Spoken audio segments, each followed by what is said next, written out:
కామాఖ్య అమ్మవారిని చక్కగా దర్శనం చేసేసుకున్నాము. ఇంక ఇప్పుడు నెక్స్ట్ ప్లేస్కి అయితే వెళ్ళాలి కదండి. దుబాయ్ నుంచి అస్సాం నుంచి గౌహతికి వెళ్ళి కామాఖ్య అమ్మవారి దర్శనం చేసుకున్న తర్వాత మన జర్నీ అయితే స్టార్ట్ అవుతుందండి.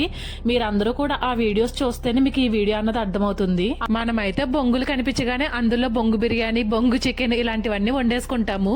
ఫ్లైట్ లోపలికి కారాలు, చింతపండ్లు, గన్నలు, అలాగే కత్తుర్లు, కటార్లు, స్క్రూ డ్రైవర్లు, ఇంత భయంకరమైన షరతులు నేను హైదరాబాద్ ఎయిర్పోర్ట్ లో గానీ, రాజమండ్రి ఎయిర్పోర్ట్ లో గానీ చూడలేదండి. మనకి ఎయిర్పోర్ట్ నేమ్ వచ్చేసి నేతాజీ సుభాష్ చంద్రబోస్ ఇంటర్నేషనల్ ఎయిర్పోర్ట్ అండి.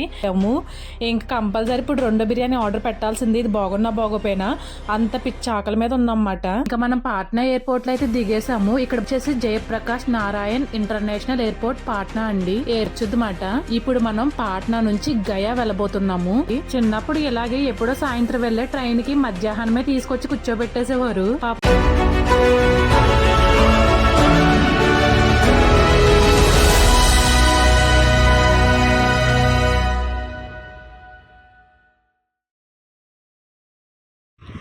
హాయ్ అండి, అందరికీ welcome back to our channel. మీరందరూ ఎలా ఉన్నారు? మేమైతే సూపర్గా ఉన్నాము. ఇంకా నిన్నైతే కామాఖ్య అమ్మవారిని చక్కగా దర్శనం చేసేసుకున్నాము. ఇంక ఇప్పుడు నెక్స్ట్ ప్లేస్కి అయితే వెళ్ళాలి కదండి. ఇంక ఇప్పుడైతే ఎయిర్పోర్ట్కి వెళ్తున్నాం అన్నమాట. ఇది గౌహతి కదండి. గౌహతి మన ఈ ఎయిర్పోర్ట్కి వెళ్తున్నాం. ఇక్కడ నుంచి కోల్కతా వెళ్ళాలి. కోల్కతా నుంచి ఇంకొక ప్లేస్కి అయితే వెళ్తాము. వెళ్తూ మాట్లాడుకుందాము. అంటే 2 ఫ్లైట్స్ చేంజ్ అవ్వాల్సి వస్తుంది అన్నమాట. ఇప్పుడు వచ్చేసి మనం ఇంకొక టెంపుల్కి వెళ్తున్నాం. గయా అనేసి ఉంటుంది కదా, గయా, బిహార్, ఇలా ఉన్నాయండి. ఇంకా చాలా ఉన్నాయి చెప్పాల్సినవి. అందుకని అవి చూపిస్తూనే మాట్లాడుకుందాం. ప్రస్తుతానికి ఇంక మనం మన లగేజ్ సర్దేసుకున్నాం కాబట్టి ఇంకా బయట వెహికల్ అయితే వెయిట్ చేస్తుంది. సేమ్ నిన్న ఎవరినైతే వెహికల్ బుక్ చేసుకున్నామో మళ్ళీ అతన్నే పిలిచామన్నమాట. ఇంకా సేమ్ అదే వెహికల్ ఎక్కేసి ఇంకా రూమ్కి అయితే వెళ్ళిపోదాం. రూమ్ కన్నానేంటి, అదే ఎయిర్పోర్ట్కి అయితే వెళ్ళిపోదాము. ఇంకా లేట్ చేయకుండా వెళ్ళిపోదామా? పదండి. ఇంకా మన లగేజ్ అంతా ప్యాక్ చేసి బయటకైతే తీసుకొచ్చేసామండి. మొన్న సేమ్ కార్ బుక్ చేసుకున్నాము, సేమ్ తాతయ్య గారు. మొత్తం చూసారా 5 బ్యాగులు ఉన్నాయి. ఇవన్నీ కూడా జాయిగా కార్లోకి ఎక్కించేసి ఇంకా మన ప్రయాణం మొదలవుతుంది ఇక్కడ నుంచి. ఇంక ఇప్పుడు వచ్చేసి 2 ఫ్లైట్స్ మారాల్సి వస్తుంది. ఇంక లగేజ్ అంతా సర్దేశాము. ఈ లగేజ్ నిజంగా ఇలా ట్రావెలింగ్ చేసినప్పుడు ఇంత లగేజ్ మాత్రం ఉండకూడదు. సింపుల్ బ్యాగ్ ఉండాలి. బాగా లగేజ్ ఎక్కువైపోతుంది. ఇంక ఈ ల్యాప్టాప్స్ అవి అన్ని మోయడమే సరిపోతుంది అన్నమాట. దుబాయ్ నుంచి అస్సాం నుంచి గౌహతికి వెళ్ళి కామాఖ్య అమ్మవారి దర్శనం చేసుకున్న తర్వాత మన జర్నీ అయితే స్టార్ట్ అవుతుందండి. మీరందరూ కూడా ఆ వీడియోస్ చూస్తేనే మీకు ఈ వీడియో అన్నది అర్థమవుతుంది. ఆ వీడియోస్ అన్ని కూడా నేను ఎండ్ కార్డ్ లో ఇస్తాను, అవి అయితే చెక్ చేయండి. ఇంకా అస్సాంలో టీ అనేది చాలా ఫేమస్ కదండి. ఇంకా వెళ్ళిపోతూ ఒక టీ అయితే తాగుతున్నాను. కొన్ని వీడియోస్ చాలా మిస్ అయిపోయాయండి, ఎక్కడికి వెళ్ళిపోయి అర్థం కావట్లేదు. అందుకని ఉన్న వీడియోస్ నే తీసి ఎడిటింగ్ చేసి అప్లోడ్ చేస్తున్నాను. ఇంకా నా మొబైల్ ఫుల్ అయిపోవడంతో నా మొబైల్ తోటి, మా హస్బెండ్ మొబైల్ తోటి, కెమెరా తోటి ఎలా పడితే అలా వీడియోస్ అయితే తీసేసామండి. ఇంకా టీ తాగడం అయిపోయిన తర్వాత ఎయిర్పోర్ట్ కి అయితే వచ్చేసామండి. ఎయిర్పోర్ట్ కి కామాఖ్య అమ్మవారి టెంపుల్ కి చాలా దగ్గరలోనే ఉంది. 20 నిమిషాలు అయితే టెంపుల్ కి వెళ్ళిపోయాము. మళ్ళీ అదే 20 నిమిషాలు గౌహతి ఎయిర్పోర్ట్ కి అయితే వచ్చేసాము. నేను పెట్టిన కామాఖ్య అమ్మవారి టెంపుల్ దగ్గరగా 2 లక్షల మంది అయితే చూసారండి. ఈ ఎయిర్పోర్ట్ నేమ్ వచ్చేసి అస్సాంలోని లోకప్రియ గోపీనాథ్ బోర్డోలోల్ ఇంటర్నేషనల్ ఎయిర్పోర్ట్ అండి. తాతగారు క్షేమంగా ఎయిర్పోర్ట్ లో అయితే డ్రాప్ చేసేసారు. ఇంకా డిపార్చర్ అయ్యి మన లగేజ్ వేసుకోవడమే. మనకి దుబాయ్ నుంచి అస్సాం వెళ్ళడానికి చెరో 30 కేజీల లగేజ్ అయితే ఇచ్చారండి. కానీ మేము ఇద్దరిదే కలిపి 45 కేజీలు అయితే తీసుకొచ్చాము. ఇప్పుడు అస్సాం నుండి కలకత్తా వెళ్ళడానికి మనకి చెరో 15 కేజీలు మాత్రమే ఇచ్చారు. ఇంకా మన దగ్గర ఉన్న ఎక్స్ట్రా 15 కేజీలకి 15,000 రూపాయలు అయితే కట్టించుకున్నారండి. దుబాయ్ నుండి తెచ్చిన చాక్లెట్స్, పెర్ఫ్యూమ్స్ కంటే ఇక్కడ ఇండియాలోనే ఎక్కువ డబ్బులు కట్టాము. ఫ్లైట్ లో వెళ్ళడం కంటే ట్రైన్ లో వెళ్ళడం బెస్ట్. ఎంత లగేజ్ అయినా తీసుకెళ్లొచ్చు. కానీ ఏం చేస్తాం, అనుకున్న తక్కువ టైంలో చాలా టెంపుల్స్ తిరగాలి. మనమైతే బొంగులు కనిపించగానే అందులో బొంగు బిర్యానీ, బొంగు చికెన్ ఇలాంటివన్నీ వండేసుకుంటాము. వీళ్ళైతే ఏకంగా ఇందులో మొక్కలే నాటేశారు. మన లగేజ్ స్కానింగ్ లో వేయగానే వాళ్ళకి ఏదో డౌట్ వచ్చిందంట. ఇందులో సెంటి సీసాలు ఉన్నాయా అని అడిగారు. సెంటి సీసాలు కూడా అలౌడ్ లేదంటండి, తీసేమన్నారు. లేదండి బాబు, మేము దుబాయ్ నుంచి తీసుకొచ్చాము, సెంటి సీసాలు ఇక్కడ కొనలేదని చెప్పాము. సరే అని చెప్పేసి ఇంక వదిలేశారు. ఫ్లైట్ లోపలికి కారాలు, చింతపండ్లు, గన్నలు, అలాగే కత్తుర్లు, కటార్లు, స్క్రూ డ్రైవర్లు, ఇంకా తాళ్లు, పౌడర్ డబ్బాలు, హిట్లు, ఆయిల్ డబ్బాలు ఇలాంటివన్నీ ఫ్లైట్ లోపలికి తీసుకెళ్ళకూడదంటండి. ఇంత భయంకరమైన షరతులు నేను హైదరాబాద్ ఎయిర్పోర్ట్ లో గానీ రాజమండ్రి ఎయిర్పోర్ట్ లో గానీ చూడలేదండి. ఇంకా అస్సాం అనేది డేంజర్ కాబట్టి ఇలాంటివన్నీ పెట్టుంటారు.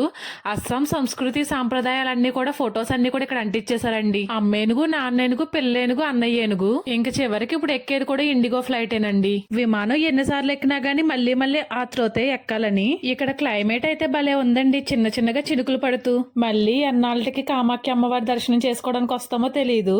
ఇంకా దర్శనం అది చాలా బాగా జరిగింది కదా. ఈసారి మనకి విమానంలో కిటికీ పక్కన సీట్ అయితే దొరకలేదండి. ఈ అక్కయ్య గారు అయితే వచ్చి కూర్చునిపోయారు. ఇంకా ఫ్లైట్ ఎగురుతున్నప్పుడు మేఘాల్లో తేలుతున్నట్టు ఇలాంటి వీడియో అయితే తీయలేదు.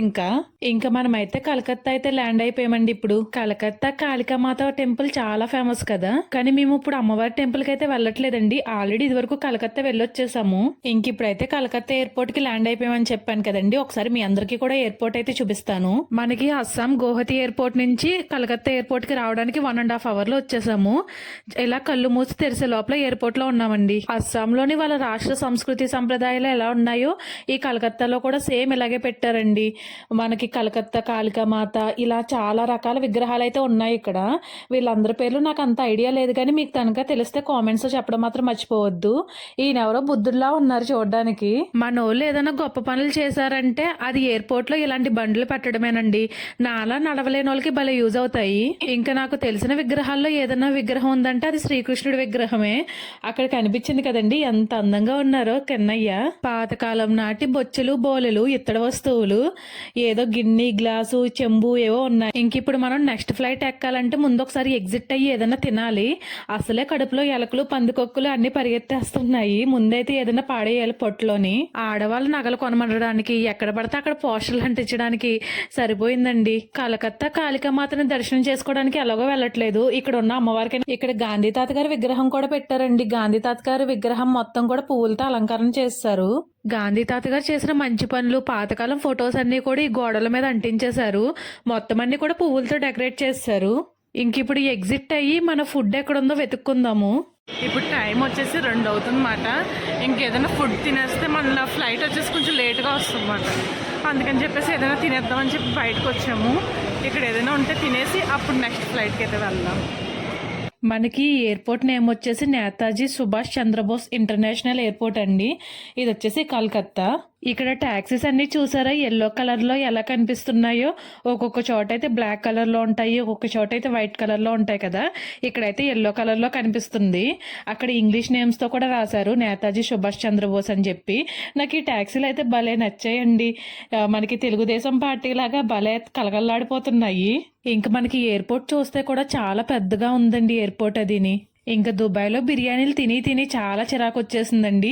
ఇక్కడ బిర్యానీ బాయ్ అని చెప్పేసి ఒక రెస్టారెంట్ కనిపించింది. ముందైతే ఒక మంచి కాఫీ అలాగే టీ ఆర్డర్ పెట్టేసుకున్నామండి. నాకు కాఫీ, మా హస్బెండ్కి టీ. నేను చెప్పాను కదా నేను టీ కంటే కాఫీనే ఎక్కువ తాగుతానని చెప్పేసి. ఇది తాగితే మనకున్న హెడ్ఏక్ అంతా కూడా కంప్లీట్గా క్లియర్ అయిపోతుంది అనమాట. ఒక మంచి రిఫ్రెష్తో బిర్యానీ అయితే తినేయొచ్చు. మేము ఎప్పుడు ఆర్డర్ పెట్టుకున్నా కానీ ఒక 2 రకాలు ఆర్డర్ పెట్టుకుని షేర్ చేసుకుని తినడం బాగా అలవాటు. అలాగే కాఫీ, టీ కూడా షేర్ చేసుకుని సగం తాగేసాము. ముందైతే ఒక బిర్యానీ ఆర్డర్ పెట్టుకున్నాము. అసలు ఇది టేస్ట్ ఎలా ఉంటుందో తెలియదు కదా. కరెక్ట్గా మనం టీ తాగే కప్తో ఇచ్చినట్టు ఇచ్చారండి బిర్యానీ కూడాని. దీనిలో అయితే ఒక పెద్ద బంగాళదుంప కూడా వేశారు. ఇంకా చాలా టెంపుల్స్ కి వెళ్తున్నాం కాబట్టి ఇంక నాన్ వెజ్ మొత్తం మానేసి ఓన్లీ వెజ్జే ప్రిఫర్ చేస్తున్నాం అన్నమాట.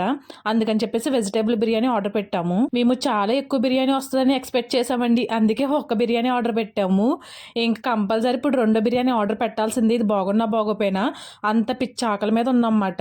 ఇంతకీ బిర్యానీ కాస్ట్ చెప్పలేదు కదండి. ఈ కోతంత బిర్యానీ 380 రూపాయలండి. అదే మా కోనసీమలో అయితే 250 రూపాయలకి బోలంత బిర్యానీ వస్తుంది. ఒక వైఫ్ అండ్ హస్బెండ్ తృప్తిగా తినొచ్చు. బిర్యానీ టేస్ట్ అయితే పర్లేదండి, బానే ఉంది. ఆకలితో ఉన్నప్పుడు అదేం అనిపించదు, ఎలా ఉన్నా తినేస్తాము. బిర్యానీ మంచి వేడివేడిగా ఉంది కాబట్టి బానే వెళ్ళిపోయింది. ఇంకా బిర్యానీ తినేసిన తర్వాత ఎయిర్పోర్ట్ లోపలికి అయితే వెళ్ళిపోయామండి. అక్కడైతే ఈ షాప్ కనిపించింది, బంజారమ్స్ అని చెప్పేసి ఒక స్వీట్ షాప్ ఉందండి. స్వీట్ షాప్ చూస్తే మా హస్బెండ్ కి ముందే నోరు ఊరిపోతుంది, కానీ ప్రైసెస్ మాత్రం చాలా హై కాస్ట్ ఉన్నాయండి. నాకు తెలియని స్వీట్లు కూడా చాలా రకాలు ఉన్నాయి.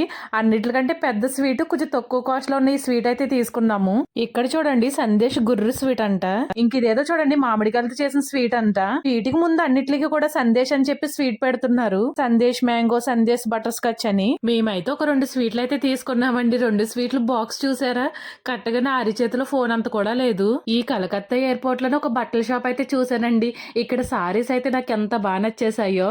కానీ ఇప్పుడు సారీస్ కొనమని అడిగితే మా హస్బెండ్ ఒకసారి ఎగరకుండా ఒకసారి తన్నుతారు. ఇప్పటికే మన దగ్గర బోల్డంత లగేజ్ ఉంది. ఈ లగేజ్ అంతా మోసుకెళ్లేటప్పటికి అవుతుంది. తాటాకులతో అల్లిన చాటతో ఇక్కడ డెకరేషన్ చేసి పెట్టేశారు. ప్రతి ఒక్కరికి ఏదో ఒక రోజు వస్తుంది కదా, అది ఇదే మాట. ఇంకా మన విమానం వచ్చేంత వరకు వెయిట్ చేయాల్సిందే. ఈలోగా టైం వేస్ట్ చేయకుండా మనం కొనుక్కుని తెచ్చుకున్న స్వీట్లు అయితే తినేద్దాము. 2 స్వీట్లు ఇచ్చి 3 స్వీట్లకి బిల్ వేశారు. 245 రూపాయలు లేకంగాని. పోనీలే గానీ వేస్తే వేసారు. 75 రూపాయలు తింటే తిన్నారులే గానీ మనం తెచ్చుకున్న స్వీట్ బాక్స్ అయితే ఓపెన్ చేసి తినేద్దాము. చూడడానికి కేక్స్ లా ఉన్నాయి కదండి. ఇంకా ముందైతే నా చెయ్యి పాలకోవా లాంటి స్వీట్ దగ్గరికి అయితే వెళ్ళిపోయిందండి. ఇది చూడడానికి సేమ్ పాలకోవాలానే ఉంది. టేస్ట్ అయితే ఎలా ఉంటుందో చెప్పాలి. మా హస్బెండ్ ముందే చెప్పారు, ఇప్పుడే కదా బిర్యానీ తిన్నావు, అప్పుడే స్వీట్ ఎందుకని. తాయితీగా ఫ్లైట్ ఎక్కేసి దిగిన తర్వాత తిందామనేసి అన్నారు. కానీ మనకి కంగారు ఆగదు కదా, దీన్ని కూడా పొట్టలో వేసేస్తే పడి ఉంటుంది. దీన్ని కూడా మోసే పని ఉండదు. ఇంకా జస్ట్ ఇప్పుడే స్టార్ట్ అయ్యమాట. ఇప్పుడు ఎగ్జాక్ట్ టైం వచ్చేసి 5 అవుతుంది. ఇప్పుడు కలకత్తా ఫ్లైట్ ఎక్కుతున్నమాట. అక్కడి నుంచి పాట్నా అయితే వెళ్తున్నాము. ఇంకా జస్ట్ ఇప్పుడే ఫ్లైట్ ఎక్కడానికి వెళ్తున్నామాట.